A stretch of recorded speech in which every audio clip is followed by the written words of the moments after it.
السلام علیکم ورحمت الله وبرکاته. زما د لرو برګرانو پښتنو ورونو بچو خویندو لونو زه محمد یوسف بنیری ستاسو په خدمت کې حاضر یم. په نننۍ خپرونه کې تاسو ته د غني خان په هغې دریو شعرونو باندې خبرې کول غواړم.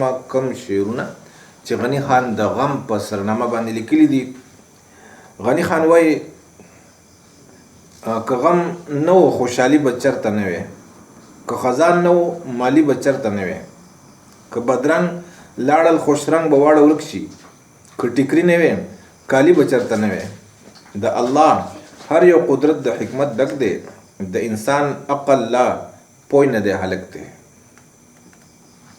غني خان وایي زما عزتمندو که زه نه وی یعنی که غم نه وي خوشحالي به چېرته نه وي، که خزان نه وي مالي به چېرته نه وي. غم او خزان د دې نه هر انسان چې دی هغه تختی او غم هیڅوک نه خوښوي. نو غني خان دا غم درنوي، د غم له یو احترام ورکوي او د غم قیمت لګوي. د غم قیمت څه دی؟ هغه خوشحالي ده. غني خان وایي که چېرې غم نه وي نو خوشحالي به اډوونه. دا خوشحالي ولې انسان ته خوشحالي په نظر راشي، انسان په ډېر زیات خوشحاله شي؟ ولې چې د دې ضد شته دی، د دې تضاد شته دی. هغه څه ده؟ غم دی. غم انسان خفه کوي. نو کله چې انسان خفه او بیا په داسې کیفیت الله راولي چې دی خوشحاله شي، نو دغې ته خوشحالي وایي. دی خوشحاله ولې شو؟ ځکه چې دی خفه و. نو خوشحالي هغه انسان چې خفه وي، چې خوشحاله یې ټول عمر هغه ته د خوشحالۍ احساس نه کېږي. نو د خوشحالۍ دا وجود ځکه دی چې غم دی. او غني خان د دې غم قیمت څه ولګو؟ خوشحالي ولګوله. چې د خوشحالۍ کو هر څومره مزې دي او هر څومره خواږه خوندونه دي، نو دا د غم په وجه دي. او که خزان نه و مالي به چېرته نه وي. دا مالی د باغونو کوم مالک چې یا د هغې خدمتګار چې خادم دی ولي؟ ځکه چې یو موسم راځي هغه د خزان وي. که ټول عمر بهار وی، سپرلي وی او هر وخت دا غونچې او بوټي د ګلونو نه ډک وی، بیا مالي څه کول؟ د ګل قدر هله د مالي سره پیدا شي چې داسې موسم راځي چې په کم موسم کې انسان د ګل خوشبویۍ ته او د ګل رنګ ته ړندېږي. نو دا مالي چا ګلونو ته لیواله کو او د دې ګلونو قیمت چا ولګو او په څه ولګېدو؟ نو دا خزان خزان د ګلونو قیمت دا ولګو چې یو ولا مالي پیدا کو او د مالي په زړه کې د خزان د ګلونو قدر پیدا کو. که چېرې ټول عمر بهار سپرلي ګلونه وي، د ګل قیمت بنو او مالي بنو. مالي مقصد دا دی، مالي ځکه په باغ باندې چې دا ګلونه قیمتي او قیمتي ځکه دي چې یاره دا خزان په دې راځي. خزان نه راتلی هر وخت به ګلونو چا څه کول په ګلونو باندې چې ساتلی، بس هر ځای ګل دی او هر وخت ګل دی. نو بیا به مالي د سره نه و، یعنی مالی سره د ګلونو قیمت وي، قدر وي.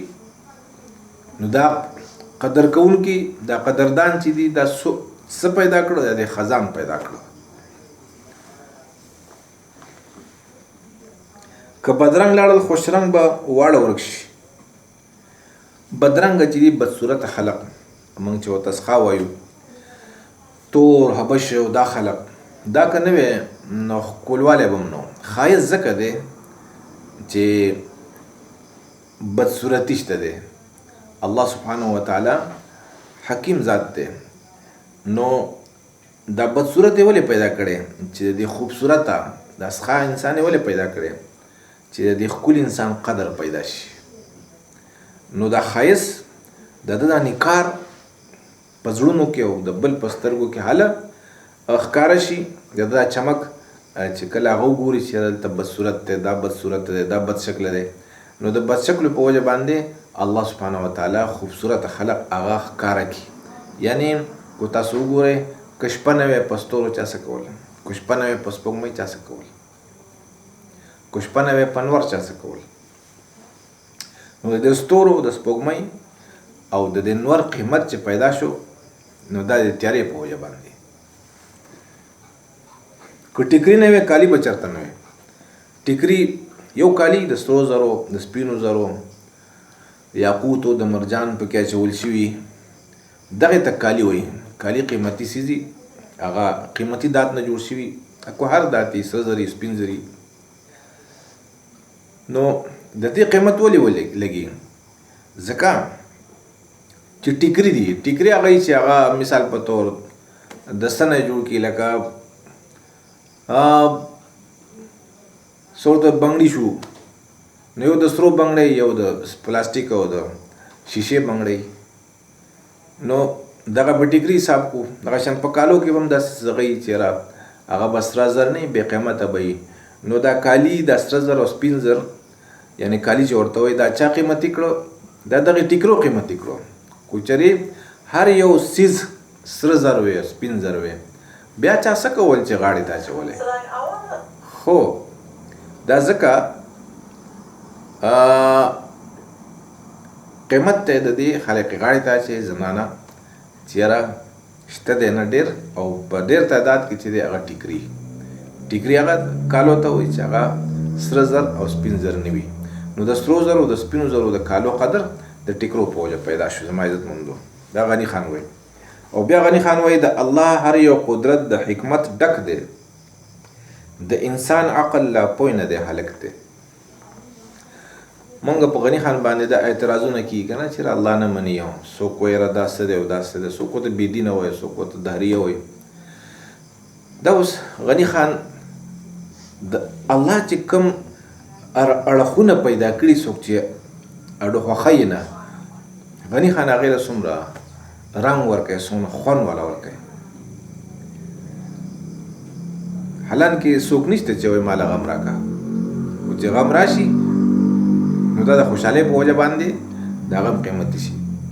غني خان وایي چې د الله هر یو قدرت دا د حکمت نه ډک دی، خو انساني عقل چې دی د الله حکمت په پوهېدلو باندې نه رسي.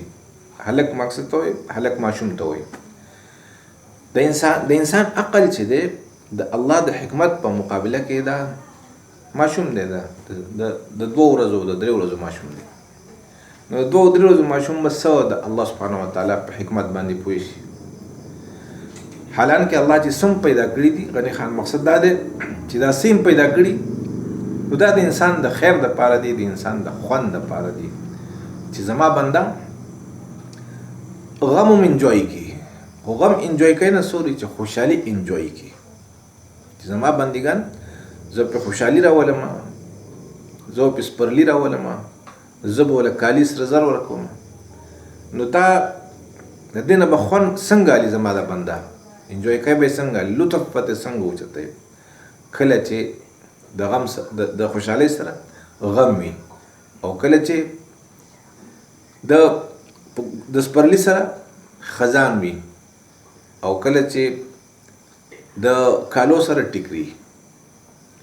زما عزتمندو، دا د غني خان 3 شعرونو دا سمندر په کوزه کې بند کړی دی. کو چېرې ستاسو خوښ شوي د الله د رضا لپاره نور خلکو ته یې ورسوئ. الله مو خوشحاله کړه.